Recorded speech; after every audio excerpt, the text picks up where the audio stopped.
नमस्कार, मैं हूं गरिमा वाजपेयी और आप देख रहे हैं इंडिया न्यूज उत्तर प्रदेश उत्तराखंड। और आज इंडिया न्यूज पर हमारे साथ में एक्सक्लूसिव बातचीत करने के लिए पहुंचे हैं यूपी मदरसा बोर्ड के चेयरमैन डॉक्टर इफ्तिखार अहमद जावेद। जावेद जी, आपका बहुत स्वागत आज इंडिया न्यूज उत्तर प्रदेश उत्तराखंड में। आप यूपी मदरसा बोर्ड के चेयरमैन हैं। मदरसों की अगर बात होती है तो फिलहाल ताज़ा दिनों में सिर्फ यही याद आता है कि मदरसों का सर्वे हो रहा है, जो लगभग अब पूरा होने को है, शासन को रिपोर्ट जाएगी। सबसे पहला सवाल मैं आपसे यही जानना चाहती हूँ कि आखिर सरकार को, शासन को क्या ज़रूरत लगी इस सर्वे की, क्या विजन था इस सर्वे के पीछे, मैं चाहती हूँ आप बताएं। देखिए, मैं 1 साल पहले मदरसा बोर्ड का चेयरमैन बना। समय समय पे मैं देखता हूँ कि मदरसों के ऊपर छोटी छोटी बातों पे उंगलियाँ उठती हैं। उसके बाद कुछ दिन पहले जो उत्तर भारत सरकार का जो राष्ट्रीय बाल संरक्षण आयोग है, उसका भी पत्र प्राप्त हुआ मदरसों के सर्वे को लेकर के, और हम लोगों ने भी फैसला किया कि हमारे जो मान्यता प्राप्त मदरसे हैं उनकी गिनती हमें पता है 16,513 है, और उनमें से 560 मदरसों को सरकार अनुदान देती है। लेकिन इसके अलावा कितने मदरसे हैं जो हमारे यहाँ से मान्यता प्राप्त नहीं है, लेकिन मदरसे हैं, काम कर रहे हैं समाज में, और मदरसों की मान्यता भी 7 सालों से बंद है। ऐसे में ये हमें जानना बहुत ज़रूरी हो गया था कि मदरसे उत्तर प्रदेश में कितनी तादाद में हैं, कितने मदरसे हैं जो उत्तर प्रदेश में चल रहे हैं, बच्चों को तालीम दे रहे हैं। इसके लिए हम लोगों ने सर्वे कराने का फैसला लिया। सर्वे के जरिए से हमें एक डेटा मिलेगा, हमें गिनती मालूम पड़ेगी, हमें मदरसों की गिनती मालूम पड़ेगी, उनकी कितना क्या उनकी गिनती है, क्या संख्या है। उसके अलावा कब बने, उनकी अपनी बिल्डिंग है क्या है, उनका इंफ्रास्ट्रक्चर कैसा है, उनके यहाँ बिजली पानी क्या व्यवस्था है, उनका फर्नीचर कैसा है, वहाँ बच्चे कितने हैं, कितने टीचर्स हैं, कौन सा कोर्स पढ़ रहे हैं, कौन सा सिलेबस पढ़ रहे हैं, यह सब जानना हमारी जिम्मेदारी है। कि मदरसा बोर्ड के चेयरमैन होने नाते हमारे बोर्ड ने फैसला लिया कि हम अपने मदरसों के जो बोर्ड से मानता उनको जानते हैं, जो गैर मानता उनका भी एक डेटा हमें मिलना चाहिए। इसके लिए हम लोगों ने सर्वे कराने का फैसला लिया। लेकिन डेटा जब हासिल हो जाएगा उसका क्या करने वाली है सरकार? उसके बाद क्या एक्शन होगा सरकार की ओर से? डेटा मिलने के बाद हम उसकी एनालिसिस करेंगे, और उनमें से बहुत सारे मदरसे ऐसे हैं जो हमारे बोर्ड से मान्यता चाहते हैं। चूँकि 7 सालों से मदरसा बोर्ड ने किसी मदरसे को मान्यता नहीं दी है, बहुत सारे मदरसों के मान्यता में गड़बड़ियाँ थीं। इन गड़बड़ियों को दूर करने के लिए हम लोगों ने, सरकार ने पहल की और मदरसा पोर्टल बना। पोर्टल बनने के बाद बहुत सारे मदरसे, उस पर डेटा उनका फीड हुआ। 19,000 के आसपास 2017 मदरसे हुआ करते थे, लेकिन जब पोर्टल पे डेटा उनका रखा गया तो 18 आते आते मदरसों की तादाद घट करके 16,513 हो गई। 2,500 मदरसे कहाँ गए पता नहीं चला। लोगों ने आरोप लगाया कि मदरसों को बंद किया गया। कोई मदरसे बंद नहीं किया गया, मदरसे वो थे ही नहीं हकीकत में। जी। जब डेटा उसको पोर्टल पे लाया गया, यही जानने के लिए सर्वे शुरू हुआ कि कौन सा मदरसा सच में है और उसके बाद कहाँ पर क्या तालीम दी जा रही है। उसके बाद से लगातार उन चीज़ों को दुरुस्त करना, उनको पटरी पे लाना, मदरसों की एजुकेशन सिस्टम को अच्छा बनाना, उनको मेन स्ट्रीम में लाने की लगातार काम हो रहा है। बीच में कोविड, बोर्ड का ना होना, और अब हम सर्वे के बाद उन मदरसों को मान्यता देने जा रहे हैं जो मदरसे अब तक हमसे दूर हैं, और जिन्हें मान्यता नहीं मिल पाई है वो खुद चाहते हैं कि हमें मदरसा बोर्ड मान्यता दे। ठीक है, यानी आपके जवाब से जो मुझे समझ में आया वो ये कि आप ये चाहते हैं कि मदरसों में क्वालिटी एजुकेशन हो, उनकी तस्वीर संवारने को लेकर आपकी ओर से कदम उठाया गया। लेकिन एक वर्ग ऐसा भी है, इस बात से आप भी गुरेज नहीं करेंगे, एक वर्ग ऐसा है जो आपके इस मैसेज को सही तरह से समझ नहीं पाया। उसे ऐसा लगने लगा कि उसको टारगेट किया जा रहा है, बहुत सारे इस पर आपत्तियां भी दर्ज कराई गई।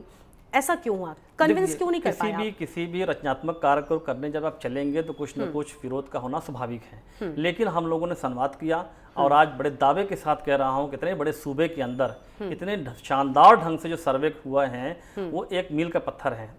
शुरुआत के विरोध के बावजूद जब हम लोगों ने संवाद किया कि नहीं, हमारा मकसद डेटा कलेक्शन है, हम सर्वे के जरिए से मदरसों के बच्चे की हकीकत को जानना चाहते हैं ताकि उन्हें भी गुणवत्तापूर्वक अच्छी शिक्षा हम दे सकें। माननीय प्रधानमंत्री जी का सपना है मुसलमान के बच्चे के एक हाथ में कुरान और एक हाथ में कंप्यूटर होना चाहिए।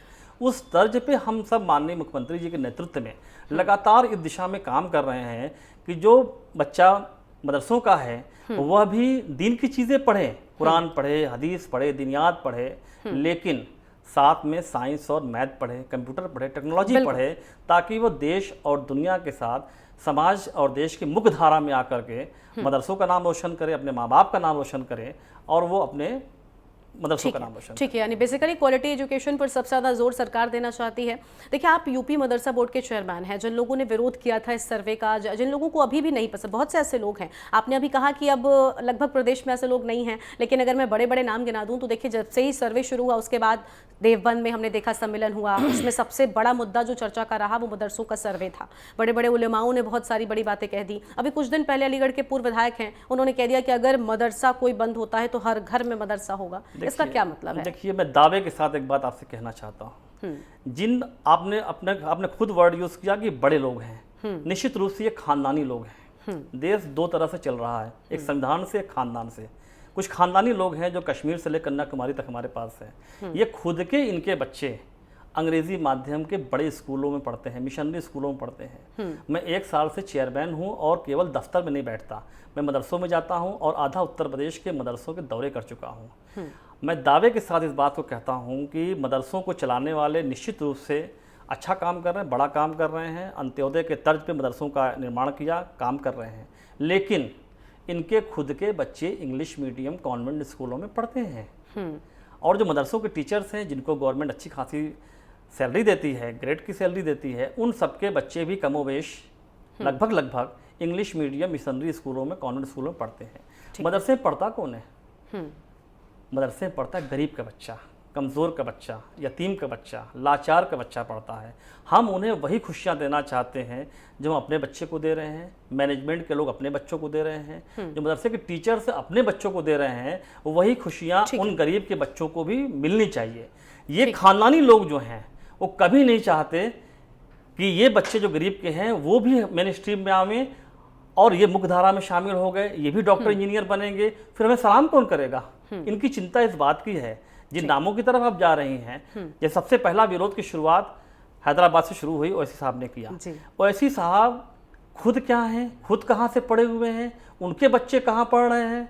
उनके भाई जो 15 मिनट के लिए पुलिस हटाते हैं, उनका बेटा अमेरिका में MBS किया और उनकी बेटी लंदन से लॉ कर रही है। वो लोग मदरसे के बच्चों को चाहते हैं कि वैसे ही गर्दन हिलाते रहें, उनका बच्चा डॉक्टर बनेगा, उनका बच्चा वकील बनेगा, उनकी लड़की वकील बनेगी और मदरसे का बच्चा गर्दन हिला करके शिक्षा हासिल करेगा, तब उनको जन्नत मिलेगी। ये नहीं चलेगा।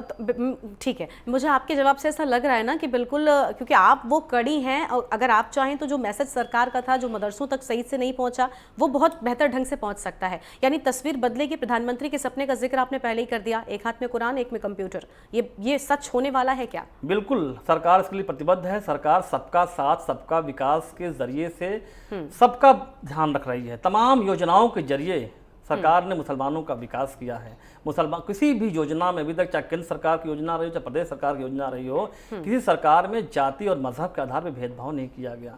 आवास सबके बने हैं, चिकित्सा सबको मिली है, लोन सबको मिले हैं, राशन सबको मिले हैं। कोविड के दरमियान चिंता जो की गई सरकार की तरफ से, यह अभूतपूर्व है। वैक्सीनेशन सबको लगे हैं, कहीं भेदभाव नहीं है। हम शिक्षा में भी कोई भेदभाव नहीं चाहते।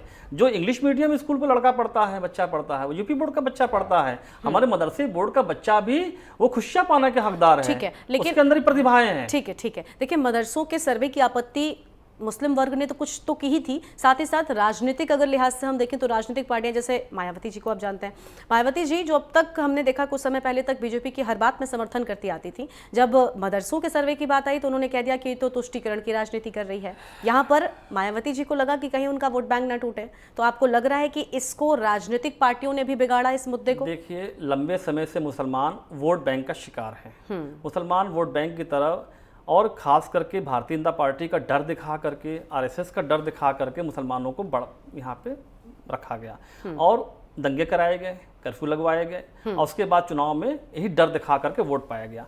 अब जब 8 साल से भारतीय जनता पार्टी केंद्र में सरकार है, 5.5 साल से ज़्यादा हो गए प्रदेश में सरकार है, और जब मुसलमानों को ये लगने लगा कि हमारा बेहतरी, हमारा अब तक आवाज़ जो कच्चा आवाज़ था, ये पक्का किसने किया? माननीय प्रधानमंत्री जी ने किया। सुविधाएँ हमें मिली, राशन, जो कि आबादी अगर 20% प्रदेश के अंदर है मुसलमानों की, लेकिन योजनाओं का जब लाभ उठा के आप आंकड़े देखेंगे तो 35 से 40% योजनाओं का लाभ मुसलमानों को मिला है। अब इनकी जो खानदानी सियासतदार लोग हैं, जो खानदानी लोग हैं, हमने कहा ना, एक संविधान से चलते हैं, एक खानदान से चलते हैं। कुछ खानदानी लोगों को ये रास नहीं आ रहा है कि अगर ये लोग अगर उठ गए, और ये मेन स्ट्रीम में आ गए तो मेरा क्या होगा, हमारे खानदान का क्या होगा। ये अपने खानदान को संवारना चाहते हैं, हम संविधान के जरिए से समाज को संवारना चाहते हैं। ठीक है, यानी आप भी ये बात मानते हैं कि मुस्लिम वर्ग वोट बैंक का अब तक शिकार होता रहा है और कहीं ना कहीं उसको सिर्फ वोट बैंक की नज़र से ही उत्तर प्रदेश में हम देखते आए हैं। लोगों ने, राजनीतिक पार्टियों ने इसी लिहाज से उनके लिए काम किया। अभी कुछ दिनों पहले हमने देखा बीजेपी की ओर से पसमानदा सम्मेलन किया गया, जिसमें पसमानदा समाज के जो मुस्लिम थे वो सब शामिल हुए। दानिश आज़ाद अंसारी जी जो कि अल्पसंख्यक के मंत्री हैं वो भी शामिल हुए थे। इसके पीछे क्या मकसद है? क्योंकि देखिए, चाहे आजमगढ़ हो, रामपुर हो, मुसलमान अब बीजेपी का रुख कर रहा है, इसमें कोई दुरा नहीं। क्योंकि जिस तरह की जीत यहाँ पर बीजेपी को मिली, उसके बिना, समर्थन के बिना, सपोर्ट के बिना संभव नहीं था। तो अब आपको लग रहा है कि ये मदरसों वाली बात भी जो सरकार की ओर से उठाई गई है, सत्ता में बीजेपी है तो उसी की ओर से उठाई गई है, क्या ये मतलब हजम होने लगी है अब मुस्लिम्स को? देखिए, भारतीय जनता पार्टी सर्व समाज के लिए काम करती है, चुनाव की दृष्टि से काम नहीं होता। हम समाज के लिए काम करते हैं, देश के लिए काम करते हैं, और जो योजनाओं का लाभ मिला है निश्चित रूप से उन्हीं को मिलेगा। जिसका मकान पक्का होगा उसका आवास नहीं बनेगा, उसका पक्का मकान नहीं बनेगा। जिसका कच्चा होगा उसी का पक्का बनेगा। जिसको राशन की जरूरत होगी वही राशन लेने जाएगा, जिसे इलाज की जरूरत वही इलाज लेगा।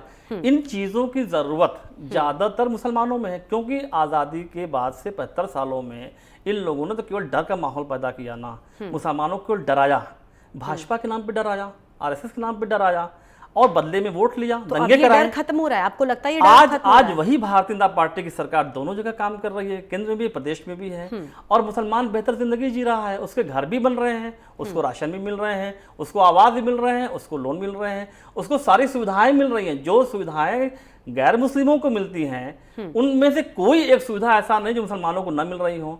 अब मुसलमानों का विश्वास बना है कि जिन लोगों ने हमारा शोषण किया वो आज भी शोषण करना चाहते हैं, आज भी डर दिखाना चाहते हैं, और जिनका डर दिखाते थे वो आज सत्ता में है, और सत्ता में आने के बाद सर्व समाज के लिए काम कर रहे हैं। कोई प्रधानमंत्री कहता था संसाधनों पहला हक मुसलमानों का, करना कुछ नहीं, एक जुमला दे दिया, संसाधनों पहला हक मुसलमानों का। आज एक प्रधानमंत्री कह रहे हैं सबका साथ सबका विकास, सबका विश्वास, सबका प्रयास। तो ये बात मुसलमानों को समझ में आ रही है। जीत क्यों नहीं पा रहे पूरी तरह से? जीत रहे हैं लगातार। हम, आपने खुद कहा कि रामपुर में जीते, आजमगढ़ में जीते, बिल्कुल हम मानते हैं आने वाले दिनों में वो जीत शुरू हो गई है, देखिए लेकिन लगातार अभी भी पूरी तरह से मिल नहीं पा रहा है। आप लोगों ने बीच में इलेक्शन के दरमियान भी एक नया अल्फाज निकाला, लाभार्थियों की वोट किसको मिले। तो ये लाभार्थी कौन है? ये लाभार्थियों का वोट निश्चित रूप से मुसलमानों का बड़ी तादाद में वोट था, मुसलमानों ने वोट दिया। जिस कुप्रथा को लंबे समय से हम झेल रहे थे, माननीय प्रधानमंत्री जी ने 3 तलाक खत्म कर दिया। महिलाओं का वोट बड़ी तादाद में भारतीय जनता पार्टी को मिल रहा है, मिलेगा। तो जब सर्व समाज के लिए हम, हमारा जिसका डर दिखाए अब तक, और उसने सत्ता में आकर के आपको सुविधाएं दी हैं, अब वोट का हकदार कौन होगा? तो निश्चित रूप से वोट मिलेगा। अब खानदानी लोगों को बेचैनी बढ़ेगी कि हमारे खानदान का क्या होगा। तो हम संविधान के दायरे में रह अभी करके, आपने कुछ बातें कही, अभी जैसे आपने कहा 3 तलाक, ये सारी जब चीजें उठी ना, इसके बाद भी भले ही समर्थन कुछ जगहों पर मिला, मैं खुद कह रही हूँ इस बात को, मैंने आपसे पहले कहा, लेकिन बावजूद इसके कुछ जगहों पर सवाल उठे। चाहे 3 तलाक जब आया तब भी सवाल उठा, उसके बाद हिजाब को लेकर जो कंट्रोवर्सी हुई, या फिर मदरसा सर्वे। तो ये वर्ग सोचता है ना, उसके मन में आता है कि आखिर यही मुद्दे क्यों उठते हैं। देखिए निश्चित रूप से बहुत सारे काम हुए हैं, विरोध करना कराना ये एक ट्रेंड बना हुआ है।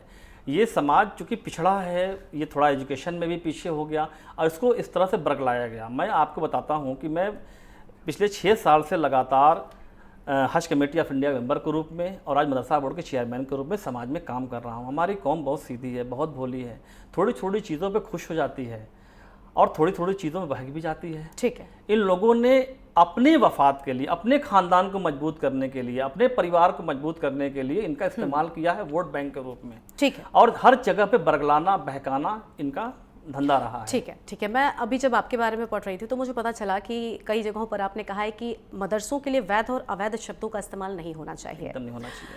अगर अवैध मदरसे हैं नहीं तो सरकार के मन में ये बात कैसे आई कि मदरसों का सर्वे होना चाहिए? विद्यालयों को लेकर ऐसा क्यों नहीं हुआ? नहीं, विद्यालयों के भी सर्वे होते हैं, कॉलेजों के सर्वे होते हैं, यूनिवर्सिटीज के सर्वे होते हैं, बाकायदा नेक की टीम जाती है यूनिवर्सिटी सर्वे तो करने के सरकार की लिए। ओर से कहा गया ना कि जो भी अवैध मदरसे होंगे हम उनको गिनेंगे। मदरसों के सर्वे की हिम्मत अभी तक किसी सरकार ने नहीं किया था। क्यों? क्योंकि वोट बैंक पॉलिटिक्स है। ऐसे विरोध करेंगे, आज विरोध हुआ सर्वे का, लेकिन हम लोगों ने संवाद किया कि देखो हमारी नीयत साफ है, हम साफ मन से काम कर रहे हैं, साफ नीयत से काम कर रहे हैं। कोई विरोध नहीं हुआ। पूरे 75 जिलों में इतने शानदार तरीके से सर्वे हुए हैं। विरोध ना होना एक सरकार की बात हो गई। मैं आपसे जानना चाहती हूँ, अवैध मदरसे हैं या नहीं है? बिल्कुल नहीं है, एक भी मदरसे अवैध नहीं है, सारे मदरसे वैध हैं। तो जिन्हें मान्यता प्राप्त नहीं उन्हें क्या कहा जाना चाहिए? उनको गैर मान्यता प्राप्त है। अच्छा, हम बिल्डिंग बनाएंगे, हम इंफ्रास्ट्रक्चर खड़ा करेंगे, हम बिजली पानी की व्यवस्था करेंगे, हम फर्नीचर लाएंगे, हम छात्रों की संख्या दिखाएंगे, तब मान्यता की एप्लीकेशन लगाएंगे। हम मान्यता की एप्लीकेशन पहले लगा करके हम तब बिल्डिंग बनाने शुरू करेंगे। पहले हम बिल्डिंग बनाएंगे, इंफ्रास्ट्रक्चर डेवलप करेंगे, बच्चों की तादाद दिखाएंगे, तब मदरसा बोर्ड उनको मान्यता देता है। मदरसा बोर्ड खाली जमीन मान्यता नहीं देता है। ठीक है, आपका इंफ्रास्ट्रक्चर आज हमें मालूम होगा कि आपके 6,500, 7,000, 10,000 जितने मदरसे भी निकलते हैं गैर मान्यता प्राप्त, उनमें से बहुत सारे लोग अप्लाई करेंगे, हम उन्हें मान्यता देंगे। ठीक है, ठीक है। और अगर वो मान्यता नहीं भी लेते हैं और तालीम का काम कर रहे हैं, अगर मदरसे चला रहे हैं, दीनी तालीम भी दे रहे हैं, तो उन्हें न तो बंद कराने का हमको अख्तियार है, न बंद कराने की मंशा है, न तो कार्रवाई की मंशा है। ठीक है, क्योंकि वो धार्मिक शिक्षा भी दे सकते हैं आर्टिकल 30 के तहत। ठीक है, धार्मिक शिक्षा देने की अनुमति है, ठीक है। लेकिन अभी 2,500 से ज्यादा मदरसे हैं जो फर्जी पाए गए, जिनको बंद किए जाने की बात सामने आई है। ये गलत अफवाह ये है। आंकड़े हैं, ये आंकड़े गलत हैं, कहीं नहीं आंकड़े हैं। ये 17 की बात है। ये 2017 और 18 में जब पोर्टल हमारा बना, उस समय जब डेटा फीड किए गए थे तो 19,000 मदरसों की मान्यता थी। तो आपको क्या लगता है इस सर्वे के बाद कोई मदरसा फर्जी नहीं पाया जाएगा? 16,500 मान्यता जो है, मान्यता पर मदरसे बचे। उस समय 2,500 मदरसे जो है वो गायब हो गए। वो थे नहीं थे, हकीकत में वो पोर्टल पे दर्ज नहीं हुए, तो वो उनकी कागजों पे थे। हकीकत क्या थी? शायद यही सरकार की मंशा थी ना जानने की। कि मान्यता प्राप्त होने के बाद भी वो गैर मान्यता वो जो है नहीं थे, तो पोर्टल से गायब हो गए। अभी सर्वे में किसी मदरसे की वैधता और अवैधता, असली नकली फर्जी का कोई कॉलम है ही नहीं है। हम सिंपल डेटा कलेक्शन कर रहे हैं, हम सिंपल लेकिन वो इसी के तहत तो हो रहा है ना। नहीं तो ये तो इसी वजह से था ना कि आखिर सच्चाई पता चले, कौन सा सही है कौन सा नहीं। ये मंशा क्या है? क्या हम बच्चों की गुणवत्ता को बेहतर बनाना चाहते हैं। वो कैसे होगी? सर्वे के जो परफॉर्मा था उसमें ये भी तो था ना, मैंने खुद देखा उस परफॉर्मा को, उसमें ये था ना कि कौन सा मदरसा, उसके भाई नियम और मानक होते हैं। अगर नियम और मानकों को पूरा नहीं किया जा रहा है तो उस मदरसे को अवैध कैटेगरी में आपको डालना पड़ेगा ना। नहीं, ये कई कॉलम है ही नहीं है। कॉलम ये है कि आपका मदरसा किस सन में बना, संस्था कौन सी चलाती है, उसका बिल्डिंग कैसी है, किराए की है, परमानेंट है, उसका इंफ्रास्ट्रक्चर कैसा है, फर्नीचर वगैरह क्या हालात है, बिजली है, पानी है, ये सब चीजों का सर्वे था। यही सारा कुछ बताता है ना। इस सब का जब आप कुल देखते हैं तब वही तो बताता है कि है फर्जी या नहीं फर्जी। उसके बाद जब हम क्राइटेरिया बना करके मान्यता के लिए एप्लीकेशंस मंगाएंगे ऑनलाइन, तो मान्यता अप्लाई करेंगे। अगर उनका क्राइटेरिया कमजोर होगा, उन्हें मान्यता नहीं देंगे। फुलफिल करें तो अभी आपने खुद कहा कि 2,500, अभी आपने इस बात पे सहमति जताई कि 2,500 से ज्यादा जो पहले रह गए ये नहीं थे, ये दर्ज नहीं हो पाए। 5 साल पहले के तो भी क्या होगा? सर्वे से उसका कोई मतलब नहीं है। ठीक है, कोई बात नहीं, लेकिन अगर उस वक्त भी 2,500 चल रहे थे तो ये कहाँ चल रहे थे? कागजों पर चल रहे थे, धरातल पर थे या नहीं थे तो कौन सी तालीम देते थे? क्या इन सबको जानना जरूरी नहीं है? कि सर्वे में ये मान्यता कम, मदरसे कम हुए हैं। मैं कह रहा हूँ ये बातें 2017 और 18 की हैं, 5 साल पहले की हैं। जब पोर्टल पे मान्यता प्राप्त मदरसों का डेटा फीड हो रहा था, उस समय 2,500 मदरसे पोर्टल पे दर्ज नहीं हो पाए। अभी तक जितना सर्वे से ये सर्वे है, सिंपल, इसको क्लियर कर लीजिए, ये सर्वे है। ये कोई किस्म की इन्वेस्टिगेशन नहीं है, कोई किस्म की जांच नहीं हो रही है। इस पे कार्रवाई होने का सवाल ही नहीं पैदा होता। इससे हमें केवल डेटा प्राप्त होगा और हम बच्चों की तादाद जानने के बाद, मदरसों की संख्या जानने के बाद, उन्हें मेन स्ट्रीम में जोड़ करके, उन्हें देश और समाज की मुख्य धारा में जोड़ करके उनके लिए भी शिक्षा का अच्छा रास्ता बनाएंगे। ठीक है, शिक्षा का अच्छा रास्ता सरकार की मंशा है, लेकिन मुझे आपकी ये बात समझ नहीं आ रही कि आप कह रहे हैं कि ये जांच नहीं है। अगर जांच अभी नहीं है ना, एक सर्वे कलेक्ट करेंगे, एक डेटा निकल कर आएगा, उसमें आप बिना जांचे परखे क्या सभी मदरसों को भविष्य में हम क्या करेंगे? आप भविष्य की बात कर रही हैं कि वर्तमान की बात कर रही हैं? इस सर्वे के बाद क्या होगा, मैं उसके भविष्य की बात कर रही हूं। ये अभी जो अवैध की बात आई, सर्वे के दरमियान आई, ये बकवास बातें थी। इस सर्वे से किसी की वैधता और अवैधता को चुनौती नहीं दी जा सकती। ये सिंपल क्वेश्चन है, सिंपल परफॉर्मा है। आने वाले दिनों में उस डेटा का हम क्या एनालिसिस करते हैं, कैसे उसको हम आगे लागू करते हैं, ये आपको बताएंगे। तो यही तो एक बहुत बड़ा क्वेश्चन मार्क, यही क्वेश्चन मार्क आप छोड़कर अभी भी जा रहे हैं, जिसमें जो मुस्लिम वर्ग है वो हमेशा एक उसमें रहता है कि भाई इस सर्वे के बाद, इस रिपोर्ट के आने के बाद, जब ये रिपोर्ट शासन को जाएगी, क्या एक्शन होगा सरकार की ओर से? क्या ये मुस्लिम वर्ग के मन में एक बहुत बड़ा सवाल है? वही तो बताएंगे हम कैसे करेंगे। करेंगे, उसको कैसे अपने साथ जोड़ेंगे? हाँ। उनको मदरसा बोर्ड से मान्यता देंगे, उनको भी बोलेंगे कि भाई आप ये सिलेबस पढ़ाओ। नहीं, ये एक हाथ में कुरान, एक हाथ में आप कंप्यूटर। एक शब्द पर अटके, अवैध और वैध। मैं ठीक है, मैं अवैध शब्द का इस्तेमाल नहीं करूंगी, मैं फर्जी कह देती हूँ। फर्जी का क्या मतलब? फर्जी भी नहीं है। आप जब जांच करेंगे एक आंकड़ा आएगा, उसमें कुछ तो ऐसे होंगे जो सही जमीन पर नहीं होंगे। सुनिए, मदरसा खोलने का अख्तियार, बच्चों को तालीम देने का अधिकार मदरसों को है। अगर मदरसे रिलीजियस एजुकेशन भी देते हैं तो भी आप उसे बंद नहीं करा सकते। आर्टिकल 30 के तहत मदरसे चला सकते हैं। हम चाहते हैं कि जो मदरसों पे उंगलियां उठती हैं, हम इस बात को अपने डेटा पे, अपने पोर्टल पे दर्ज कर सकें कि देखो ये हमारे मान्यता प्राप्त मदरसे हैं, इतनी तादाद हमारे गैर मान्यता प्राप्त मदरसे हैं, इतनों को हम अनुदान देते हैं, ये मदरसों का फिगर है।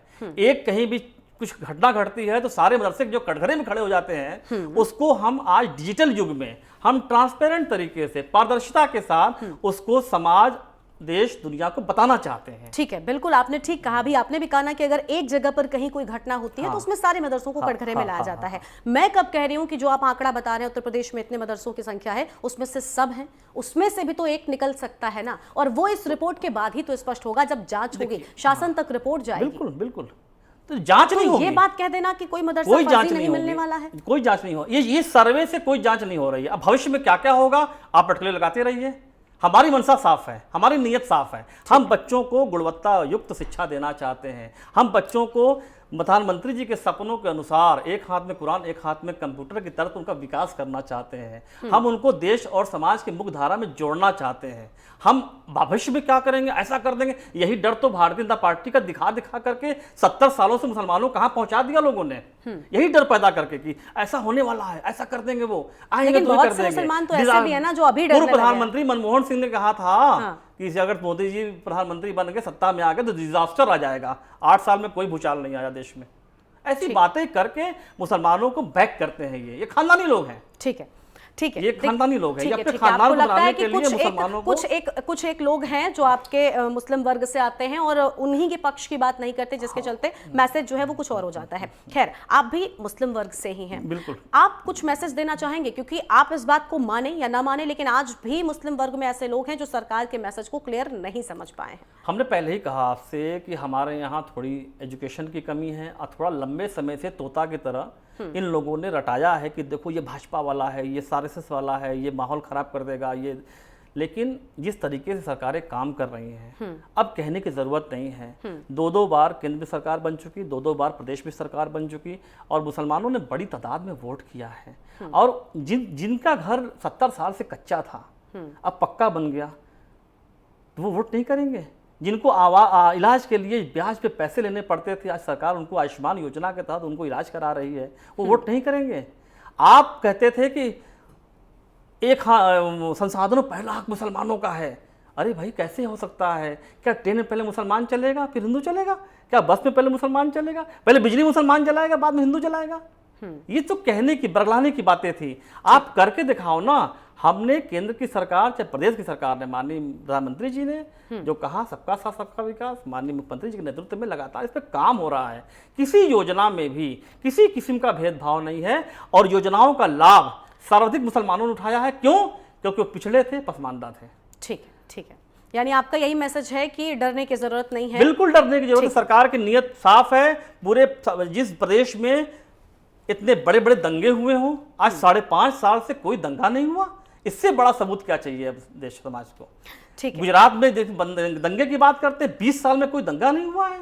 अब कौन सी बात करते हैं लोग? जो है ये खानदानी लोग बरगलाने काम करते हैं। धीरे धीरे समाज समझ रहा है और आने वाले दिनों में अच्छी खासे तादाद में लोग भारतीय जनता पार्टी को वोट करेंगे और आगे बढ़ेंगे। ठीक है, बिल्कुल। बहुत शुक्रिया आपका इफ्तिखार जी हमारे साथ में आज आने के लिए और अपनी बात रखने के लिए। और हमें यही उम्मीद है कि आपने जो मैसेज जनता तक पहुंचाने की कोशिश की है वो पहुंचा होगा। आपका बहुत शुक्रिया हमारे साथ आज एक्सक्लूसिव बातचीत के लिए। तो हमारे साथ थे, आपको बता दें, डॉक्टर इफ्तिखार अहमद जावेद, जो कि यूपी मदरसा बोर्ड के चेयरमैन हैं। मदरसा सर्वे को लेकर उनकी ओर से बड़ी बातें कही गई हैं और काफ़ी कुछ अहम कहा गया है। तो फिलहाल हमारी इस खास बातचीत में बस इतना ही। आप देखते रहिए इंडिया न्यूज़ उत्तर प्रदेश उत्तराखंड।